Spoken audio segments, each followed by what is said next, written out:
오늘 성경 본문은 요한복음 21장 15절로 17절 말씀입니다. 저희가 저반 먹은 후에 예수께서 시몬 베드로에게 이르시되 요한의 아들 시몬아 네가 이 사람들보다 나를 더 사랑하느냐 하시니 가로되 주여 그러하외다. 내가 주를 사랑하는 줄을 주께서 아시나이다. 가라사대 내 어린 양을 먹이라 하시고 또 두 번째 가라사대 요한의 아들 시몬아 네가 나를 사랑하느냐 하시니 가로되 주여 그러하외다. 내가 주를 사랑하는 줄 주께서 아시나이다. 가라사대 내 양을 치라 하시고 세 번째 가라사대 요한의 아들 시몬아 네가 나를 사랑하느냐 하시니 주께서 세 번째 네가 나를 사랑하느냐 하심으로 베드로가 근심하여 가로되 주여 모든 것을 아시오매 내가 주를 사랑하는 줄을 주께서 아시나이다.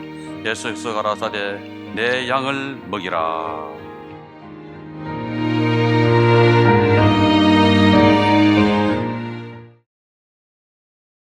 좋아하는 것과 사랑하는 것, 이란 제목으로 말씀을 드리겠습니다. 좋아한다는 말과 사랑한다는 말은 어떤 대상에 대하여 긍정적 느낌과 태도를 형용하는 말입니다. 좋아한다는 말은 어떤 대상에 대하여 좋은 느낌을 가지는 것을 의미합니다. 사랑한다는 말은 어떤 대상을 몹시 아끼고 귀중히 여기는 것을 의미합니다. 이 두 개의 말은 정서상으로 거의 같은 심정의 표현이기도 하지만 때로는 현저한 차이가 있습니다. 좋아하는 데에는 희생이 전혀 혹은 그다지 필요치 않습니다. 그런데 사랑하는 데는 반드시 희생이 따릅니다. 사랑과 희생은 불가분의 관계가 있습니다. 이를 입증하는 예는 많이 있습니다. 무엇보다도 인간을 향한 하나님의 사랑이 최상의 증거입니다. 요한복음 3장 16절에 하나님이 세상을 이처럼 사랑하사 독생자를 주시니 이는 저를 믿는 자마다 멸망치 않고 영생을 얻게 하려 하심이라 라고 기록되어 있습니다. 갈라디아서 2장 20절에는 기록되기를 이제 내가 육체 가운데 사는 것은 나를 사랑하사 나를 위하여 자기의 몸을 버리신 하나님의 아들을 믿는 믿음 안에서 사는 것이라 하였습니다. 아버지 하나님은 인간을 사랑하여 구원하시고 독생자를 주셨습니다. 예수는 우리를 사랑하여 구원하시고 십자가에 못 박혀 죽으셨습니다.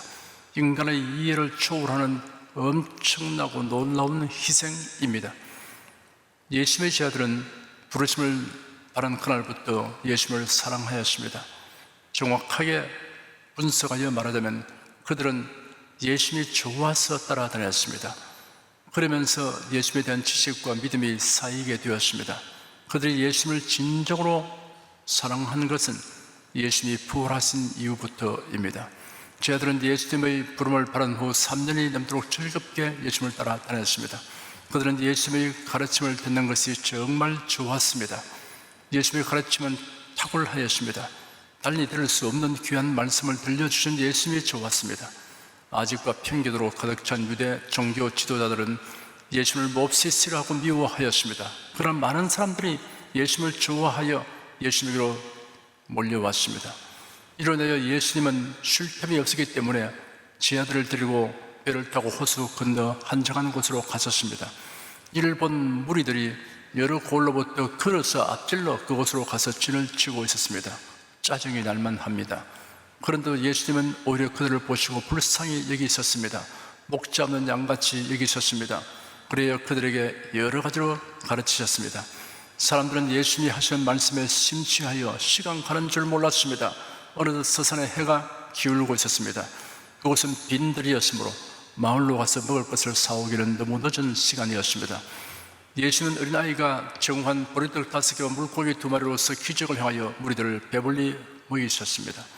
무리들은 예수님의 말씀을 듣는 것이 어찌나 좋은지 시간 가는 줄도 배고픈 줄도 모를 정도였습니다. 예수님의 제자들도 은혜와 진리의 말씀을 들려주는 예수님이 좋아서 줄곧 따라다녔습니다. 어느 날 예수께서 갈릴리 호수가에 이르러 산에 올라가 앉으시니 사람들이 병든 자들을 데리고 오므로 이들을 고쳐주시고 무리들을 가르치셨습니다. 예수께서 제자들을 불러 말씀하시기를 내가 저 무리를 불쌍히 여긴다. 그들이 벌써 3일 동안이나 나와 함께 있었는데 그들에게 먹을 것이 없으므로 그들이 길에서 기진할지 모르니 그들을 굶겨서 돌려보내지 않겠다고 하였습니다. 그리고 제 아들이 가진 보리떡 7개와 작은 생선 2마리를 받아서 기적을 행하셔서 수많은 사람들을 배불리 먹이셨습니다. 무리들이 하루도 아니고 3일 동안이나 예수님의 말씀을 듣느라고 한 곳에 머물러 있었을 정도입니다. 그러니 제 아들이 모든 일을 다 뒤로 하고 예수님을 따라다닌 까닭이 여기에 있다고 해도 지나친 말이 아닙니다. 또한 제 아들은 병든 자들을 고치시는 예수님을 좋아하였습니다. 예수께서 병든 자들을 고치는 것을 보는 것은 제 아들에게는 일상적인 일이었습니다. 불치의 병이 든 사람들이 즉시에 나는 것을 볼 때 참으로 신기하고 감동적이었습니다. 심지어 죽은 사람을 즉시 살아나게 하시는 예수님을 목격하는 것은 충격적이었습니다. 예수께서 방금 죽은 소년을 살리셨습니다. 장사 지내려고 상류에 뉘어 운반되고 있는 청년을 살리셨습니다. 무덤에 장선지 나흘이 된 나사로를 무덤에서 불러내셨습니다. 예수님이 가시는 곳마다 수많은 사람들이 몰려들었습니다. 그러니 예수님의 제자가 된 그들이 예수님을 좋아하는 것은 당연지사입니다. 예수님을 좋아하게 된 또 다른 이유가 있습니다. 이렇게 놀랍고 위대한 일을 행하시는 예수님이 반드시 이스라엘을 로마에서 해방시키고 왕이 될 것이라고 제 아들은 철석같이 믿었습니다. 그날이 오면 제 아들은 모두 높은 지위와 권세를 얻게 될 것이라고 기대하였습니다. 그러니 제 아들은 예수님을 정말 좋아했습니다. 열심히 따라다녔습니다. 제 아들이 이러한 일들로 인하여 예수님을 좋아하는 것은 어디까지나 자기 중심적인 것이었습니다. 제 아들이 예수님을 자기 중심으로 섬기고 따라다니는 사실을 보여주는 사건들이 성경의 자세하게 기록되었습니다. 예수께서 공생의 막바지에 이르러 자신이 유대 종교 지도자들에 의하여 이방인에게 넘겨지게 되고 십자가에 못 박혀 죽게 될 것을 비로소 말씀하기 시작했습니다. 예수께서 가이사라 빌립보의 여러 마을로 지나갔을 때 노중에서 제 아들에게 자기가 예루살렘에 올라가 장로들과 대장들과 서기관들에게 많은 고난을 받고 죽임을 당하고 제3일에 살아내야 할 것을 제 아들에게 예고하셨습니다. 그 순간 베드로가 예수님을 붙잡고 항의하여 말하기를 주님, 그럴 수 없습니다. 절대로 이런 일이 주께 일어나지 않을 것입니다 하였습니다. 그러자 예수께서 돌아서서 베드로에게 말씀하시기를 사탄아, 내 뒤로 물러가라. 너는 나를 넘어지게 하는 자로다. 이는 네가 하나님의 일을 생각지 아니하고 도리어 사람의 일을 생각하기 때문이다 하였습니다. 베드로가 예수님을 만류한 이유가 여기에 나타나 있습니다. 만일 예수님의 예고대로 된다면 예수님의 제자들이 기대했던 것이 다 무산되고 말 것이기 때문이었습니다. 예수께서 갈릴리를 통과하여 지나갔을 때 또다시 자신에게 닥쳐올 일을 예고하셨습니다. 제자들은 그 말씀을 깨닫지 못하였고 듣기도 묻기도 두려워하였습니다. 예수님께서 가버나움으로 가셔서 집안에 계실 때 제자들에게 너희가 길에서 무엇을 논쟁하였느냐라고 물으시니 그들이 침묵하였습니다. 왜냐하면 예수께서 자신에게 곧 닥쳐올 고난에 대하여 예고하신데도 제자들은 길에서 누가 가장 큰 자인가를 서로 논쟁하기 때문이었습니다. 아무도 제자들은 예수님이 큰 일을 하실 것을 감추기 위해 그런 말씀을 하시는 것으로 이해하려고 한 것 같습니다. 예수께서 예루살렘으로 올라가는 길에서도 장차 자신에게 닥칠 일들을 그들에게 말씀하셨습니다. 보라, 우리가 예루살렘에 올라가는데 인자가 대상들과 서기관들에게 넘겨지고 그들이 그에게 사형 선고하여 이방인들에게 넘겨줄 것이다. 그들은 능욕하며 침뱉으며 채찍질을 하고 죽일 것이나 저가 3일 만에 살아나리라. 그런데도 세베대의 아들들이 야고보와 요한이 예수님에게 다가와서 말하기를 선생님, 저희가 선생님에게 무엇을 구하든지 저에게 하여 주시기를 원합니다 하였습니다. 예수 그들에게 너에게 내가 무엇을 하여 주기를 원하냐라고 물으니 그들이 대답하기를 주의 영광 중에서 우리를 하나는 주님의 우편에 하나는 좌편에 앉게 하여 주십시오 하였습니다. 예수께서 그들에게 대답하시기를 너희는 너희가 무엇을 요청하고 있는지 알지 못하는구나. 내가 마시는 잔을 너희가 마실 수 있겠느냐?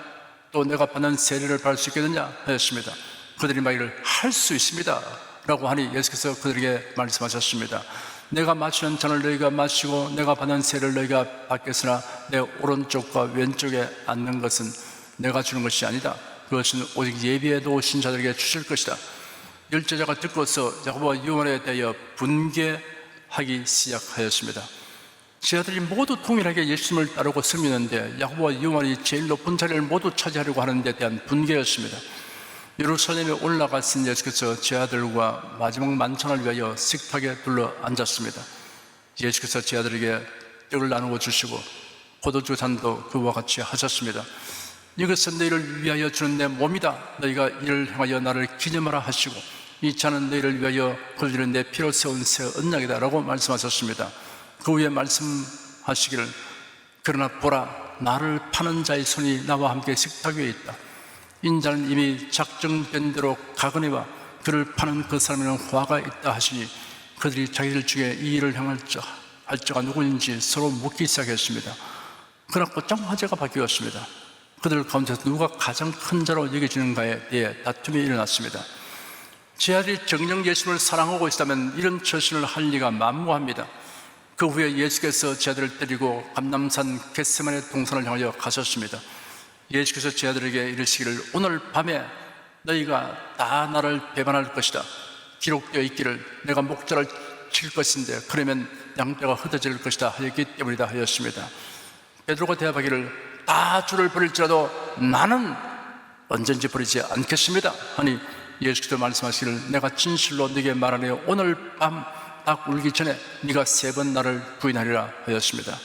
그러자 베드로가 내가 주님과 함께 죽는 날지라도 결코 주님을 부인하지 않겠습니다 하니 다른 제자들도 질세라 하고 다 이와 같이 말하였습니다. 예수께서 제자들과 함께 겟세마네라 하는 곳에 이르러 제자들에게 당부하시기를 내가 저기 가서 기도할 동안에 너희는 여기 앉아있으라 하시고 베드로, 야고보, 요한을 데리고 가셔서 고민하고 슬퍼하셨습니다. 그리고 말씀하시기를 내 마음이 심히 고민하여 죽게 되었으니 너희는 여기 머물러 나와 함께 깨어있으라 하였습니다. 예수님은 거기서 조금 더 나아가 얼굴을 땅에 떼시고 엎드려 기도하시기를 내 아버지여 만일 할만하시거든 이 잔을 내게서 지나가게 하옵소서. 그러나 나의 원대로 마옵시고 아버지의 원대로 하시옵소서 하였습니다. 예수께서 제자들에게 오셔서 그들이 자는 것을 보시고 베드로에게 말씀하시기를 너희가 나와 함께 1시간도 깨어 있을 수 없느냐? 시험에 들지 않게 깨어 있어 기도하라. 마음에는 원하지만 육신이 약하구나 하였습니다. 예수께서 두 번째 다시 나아가서 기도하기를 내 아버지여 만일 내가 마시지 않고는 이 잔이 내게서 지나갈 수 없거든 아버지의 뜻대로 되기를 원합니다 하였습니다. 다시 오셔서 보시니 그들이 자고 있었습니다. 예수께서 그대로 두고 다시 가셔서 동일한 말씀으로 기도하시고 제자들에게 돌아오셔서 그들에게 말씀하셨습니다. 이제는 자고 쉬어라. 보아라. 그 시각이 가까이 왔다. 인자가 죄인들의 손에 넘기게 된다. 일어나서 가자. 보라 나를 넘겨줄 자가 가까이 왔다. 예수께서 아직 말씀하고 있을 때 가룟 유다가 무리들을 데리고 와서 예수님을 체포하였습니다. 그러자 제자들이 다 도망갔습니다. 예수님을 붙잡은 자들이 예수님을 대상 가야바에게로 끌고 갔습니다. 베드로가 끌려가는 예수님을 멀찍이 뒤따라가서 결말을 지켜보려고 안으로 들어가 가인들과 함께 앉아 있었습니다. 참혹하게 신문을 당하시는 예수님을 가슴 절며 바라보고 있는 베드로에게 한 여종이 다가와서 말하기를 당신도 갈릴리 사람 예수와 함께 있었죠? 하니 베드로가 부인하며 말하기를 나는 네가 무슨 말을 하는지 모르겠다 하였으면 베드로가 장소를 옮기니 다른 여종이 그를 보고 거기에 있는 사람들에게 말하기를 이 사람은 나사렛 사람 예수와 함께 있었습니다 하니 베드로가 맹세하며 다시 부인하여 나는 그 사람을 모른다 하였습니다. 잠시 후에 곁에 서 있던 자들이 다가와서 베드로에게 말하기를 정말 당신도 그들에게 속한 자다. 당신의 만세를 들어보니 확실하다 하였습니다. 이번엔 베드로가 저주하여 맹세하기를 나는 그 사람을 모른다라고 말하자 곧 닭이 울었습니다. 베드로가 닭 울기 전에 네가 3번 부인할 것이다 라고 하시던 예수의 말씀에 생각하셔 밖으로 나가 통곡했습니다. 여러분 지금까지 살펴본 장면들에서 제 아들이 과연 예수님을 사랑하고 있다고 말할 수 있겠습니까? 그들이 예수님을 좋아하는 것은 분명합니다. 그러나 그것은 어디까지나 자기 중심이었습니다. 예수님은 예고하신 대로 십자가에 못 박혀 죽으시고 장사된 지 4일 만에 부활하셨습니다. 부활하신 예수님은 제 아들이 모인 집에 2번이나 나타나셨습니다. 그러자 곧장 그들을 떠나가셨습니다.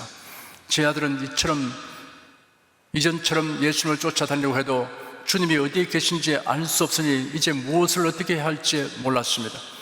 제 아들은 예루살렘에서 갈릴리로 옮겨갔습니다. 대다수 어부였던 그들은 일단 옛 직업으로 돌아갔습니다. 베드로를 위시한 몇 제자들이 디베라 바다에 고기를 잡으러 갔습니다. 그런데 밤새껏 그물을 던졌으나 기이하게도 고기 한 마리 잡히지 않았습니다. 어느덧 날이 환하게 밝아오고 있었습니다.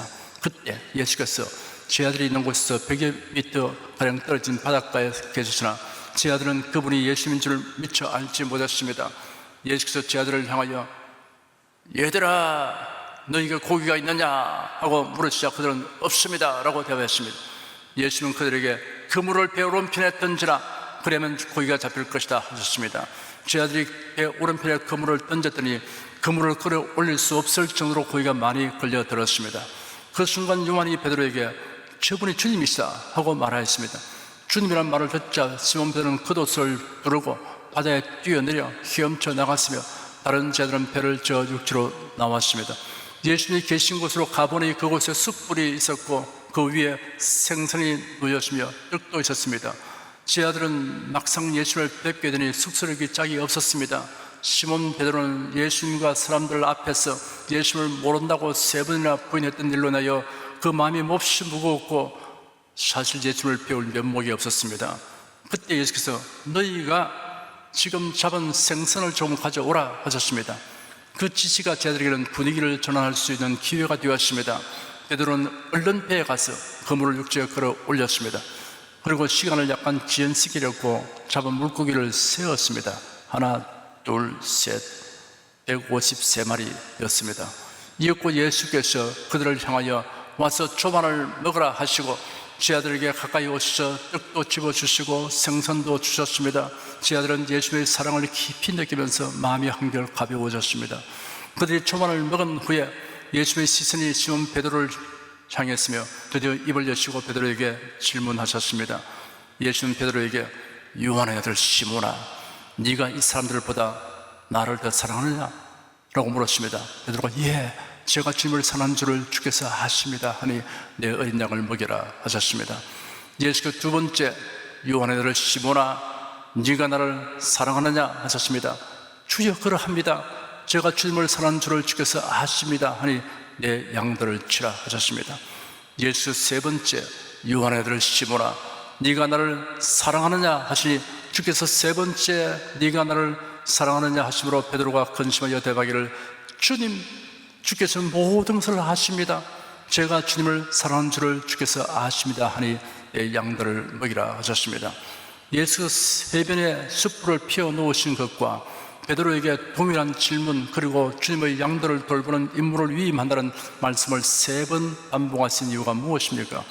예수께서 베드로의 연상심리를 작동케 함으로 대상 가자바의 뜰과 지금의 이 현장에 오버랩되는 효과를 가져오게 하신 것입니다. 거기서도 숯불이 있었습니다. 여기서 숯불이 있습니다. 숯불 건너편에 예수님을 그가 보고 있습니다. 연상정이란 어떤 사물을 보거나 듣거나 생각할 때 그와 관련된 다른 사물이 머리에 떠오르는 작용입니다.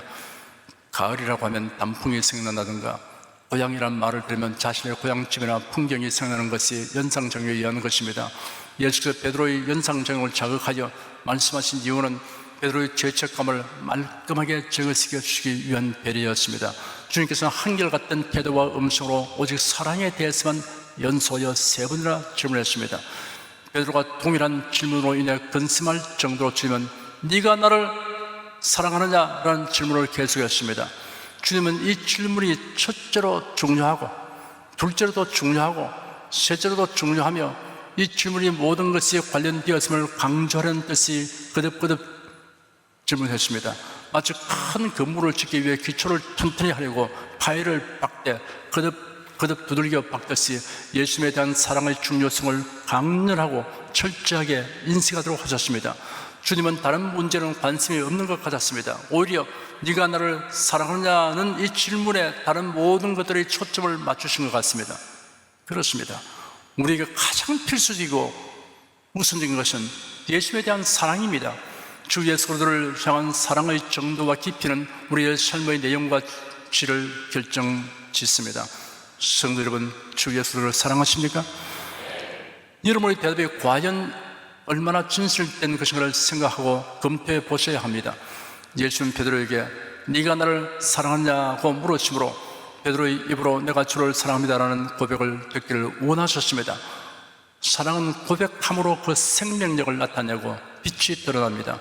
수일 전 베드로는 사람들 앞에서 예수를 모른다고 3번 부인했습니다.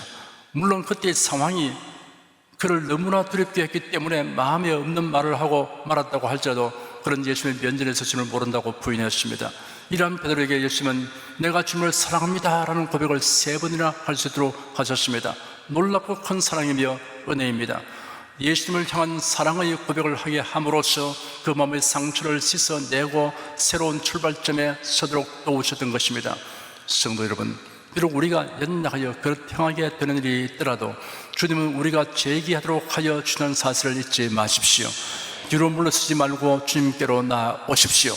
입을 열어 내가 주님을 사랑합니다 라고 고백하십시오. 주님은 우리가 다 질그릇 같음을 아시며 마음은 원하여도 육신이 연약함을 아십니다. 베드로의 고백은 적절합니다. 주님 그러합니다. 제가 주님을 사랑하는 줄 주께서 아십니다. 세계적인 유명한 문필가 칼라일은 그의 아내가 죽고 난 후에 눈물을 흘리며 후회한 일이 있습니다. 죽은 아내의 일기장에서 남편의 애정 표현을 그토록 갈망했던 글을 읽었기 때문입니다. 남편을 헌신적으로 사랑했던 그의 아내를 칼라일 자신도 무척 사랑했지만 성격상 과묵하고 무뚝뚝하여 애정 표현을 하지 못했던 것입니다. 사실은 내가 아내를 그토록 사랑했는데 아내는 그것을 모르고 가버리고 말았구나. 한편에서나 소용없는 일이 되고 말았던 것입니다.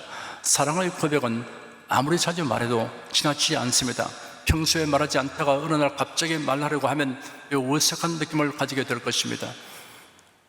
젊을 때 입이 게을러서 사랑의 고백을 하지 않다가 다 늙어서 말하려면 주책바가지란 말을 들을까 봐 두려울 것입니다. 그래도 말해야 합니다. 늦었다는 생각이 오히려 곧 시작하라는 신호입니다. 우리 주 예수 그리스도께서 보잘것없는 인생들로부터 사랑의 고백을 듣기 원하시니 참으로 기쁘고 감격스러운 일입니다. 주 예수님 사랑합니다 라는 고백으로 하루를 시작하고 주 예수님 사랑합니다 라는 고백으로 저녁 잠들게 들은 습관을 가지도록 하십시오. 예수는 베드로에게 네가 나를 좋아하느냐라고 묻지 않고 네가 나를 사랑하느냐라고 물으셨습니다. 예수님을 좋아하되 예수님을 사랑함으로 좋아해야 합니다. 사랑은 사랑하는 대상의 관심사에 동참하게 하고 사랑하는 대상을 위해 기쁘게 희생하게 합니다. 베드로를 비롯한 제 아들은 3년 전 나를 따르라 하신 예수의 부르심을 듣고 오늘까지 따라왔습니다.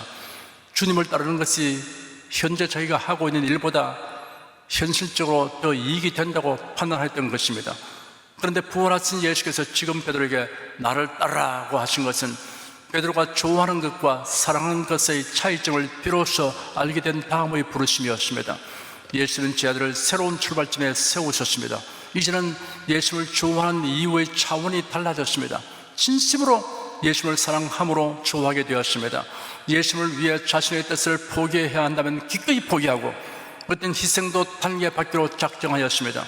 예수 베드로에게 말씀하시기를 내가 진실로 네게 이르니 젊어서는 네가 스스로 띠띠고 원하는 곳으로 다녔거니와 늙어서는 네 팔을 벌리니 남이 내게 띠띠우고 원치 않은 곳으로 데려가리라 하였습니다. 이 말씀의 뜻은 베드로가 어떠한 죽음으로 하나님께 영광을 돌릴 것을 예고하신 것이라고 성경에 설명이 부연되었습니다.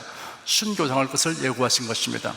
이런 말씀을 하신 후에 예수께서 베드로에게 나를 따르라 하시므로 베드로가 일어나서 몇 걸음 옮기다 돌아보니 요한이 따르고 있었습니다. 베드로가 예수님에게 질문하기를 주님 이 사람은 어떻게 되겠습니까? 하니 예수께서 대답하시기를 내가 올 때까지 그를 머물게 하고자 할지라도 네게 무슨 상관이냐? 너는 나를 따르라 하였습니다. 요한복음은 요한이 기록한 것입니다. 그런데 여기에서 자신을 가리켜 예수님의 사랑하시는 제자라고 칭하고 있습니다. 그리고 만찬석에서 예수의 품에 의지하여 주여 주를 파는 자가 누굽니까? 라고 묻던 자라고 설명하였습니다. 그러니 베드로가 요한에 대하여 관심을 가질 만합니다. 그래서 베드로가 예수님께 묻기를 주님 이 사람은 어떻게 되겠습니까? 하였습니다. 예수도 말씀하시기를 내가 올 때까지 그를 머물게 하고자 할지라도 네게 무슨 상관이냐? 너는 나를 따르라 하였습니다. 이 말씀이 퍼져나가서 그 제자는 죽지 않을 것이라고들 하였으나 예수는 그가 죽지 않을 것이라고 말씀하신 게 아니라 내가 올 때까지 그를 머물게 하고자 할지라도 네게 무슨 상관이냐 하신 것이다 라고 설명이 부과되어 있습니다. 어떤 사람에 대하여 상상하고 추측하는 것은 자유지만 그것을 발설하면 책임을 져야 합니다. 발설하는 것이 당사자에게 불명예가 되지 않고 오히려 듣는 사람에게 좋은 인상을 주게 된다면 문제될 것 없습니다. 하지만 그 반대의 경우는 심각한 피해를 입힙니다. 그 추측이 사실과 다를 때 그것은 악성 루머가 됩니다. 악성 루머를 퍼뜨리는 것은 죄악입니다. 예수님은 그의 앞에 모인 자들을 향하여 너희가 나를 사랑하냐라고 묻지 아니하시고 베드로에게 요한의 아들 시몬아 네가 나를 사랑하냐 하셨습니다. 주님은 우리 각 사람에게 네가 나를 사랑하냐라고 물으십니다. 네가 나를 좋아하느냐라고 묻지 않으십니다. 네가 나를 사랑하느냐라고 물으십니다. 돈을 좋아하지 않는 사람은 없습니다. 육신을 입고 사는 데는 의식주를 무시할 수 없습니다. 근데 돈을 사랑하십니까? 라고 물으면 그렇다고 대답할 사람이 얼마나 될지 모르겠습니다. 특히 그리스도인은 사랑하지 않습니다 라고 대답할 것입니다. 하지만 실제로는 돈을 사랑하는 사람들이 있습니다. 돈으로 인해 예수님을 사랑하는데 지장을 초래할 정도이면 돈을 사랑하고 있다는 증거입니다. 하나님과 재물을 겸하여 섬길 수 없습니다. 성경은 돈을 사랑함이 일만하고의 뿌리가 된다고 말씀하셨습니다. 재물은 하나님을 사랑하기 위한 수단이 되어야 합니다. 좋아한다는 말은 어떤 대상에 대하여 좋은 느낌을 가진 것을 의미합니다. 사랑한다는 말은 어떤 대상을 몹시 아끼고 기중이기는 것을 의미합니다. 이 두 개의 말은 정서상으로 거의 같은 심정의 표현이기도 하지만 때로는 현저한 차이가 있습니다. 좋아하는 데는 희생이 전혀 혹은 그다지 필요치 않습니다. 그런데 사랑하는 데는 반드시 희생이 따릅니다. 사도 바울은 에베소 6장 24절에 기록하기를 우리 주 예수 그리스도를 변함없이 사랑하는 모든 자에게 은혜가 있을지어다 하였습니다. 참된 사랑은 변함이 없어야 합니다. 능력하고 건강하고 평안한 중에서도 주님을 사랑합니다. 결핍하고 병들고 공경에 처할 때도 주님을 사랑합니다. 여러분은 모두 나는 주 예수를 좋아할 뿐 아니라 진정으로 사랑합니다. 나는 주님을 위해 희생하는 것을 즐겁게 여깁니다 라고 말할 수 있는 경지에 있는 성도가 되시기를 축원합니다. 기도하겠습니다. 예수는 3번을 연속해서 베드로에게 네가 나를 사랑하냐라고 물으셨습니다. 이것은 베드로뿐 아니고 모든 신자들에게 대한 질문인 것을 우리는 압니다. 주님이 알고 싶은 것은 우리 마음에 주님을 중심으로 사랑하고 있느냐 하는 것입니다. 주님은 이와 같이 우리를 위해서 사랑하기 위해서 자기 몸을 십자가에 내주셨고 하나님 우리를 사랑해서 독생자를 주셨습니다. 말뿐인 사랑, 죽정의 사랑, 내용이 없는 사랑이 아니고 그 속에 꽉 들어차 있는 사랑, 바로 희생으로 꽉 들어차 있는 사랑을 말하는 것을 우리에게 알려주셨습니다. 주 하나님, 우리가 시간과 재물과 모든 재능과 몸을 들여서 희생하여 사랑할 수 있는 것을 참으로 큰 특권으로 알게 도와주시옵시고 이런 희생이 요구된다는 그 자체가 우리에게는 영광이라는 것을 알게 도와주시옵소서. 이 땅에 가는 동안 이 몸을 가지고 사는 동안에 즐겁게 많은 희생을 하게 하여 주시옵시고 말만의 사랑이 아니고 실질적인 사랑의 표현이 되는 것을 즐거워하게 도와주시옵소서.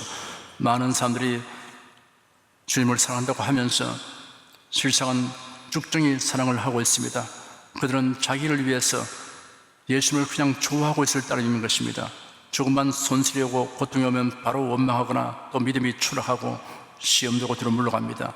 이런 가짜 신자가 되지 않게 도와주시옵시고 저는 정녕 우리 마음속에 주물러서 희생을 즐겁게 하는 바른 신앙을 가진 신자가 되게 하여 주시옵소서. 예수님으로 기도드립니다. 아멘.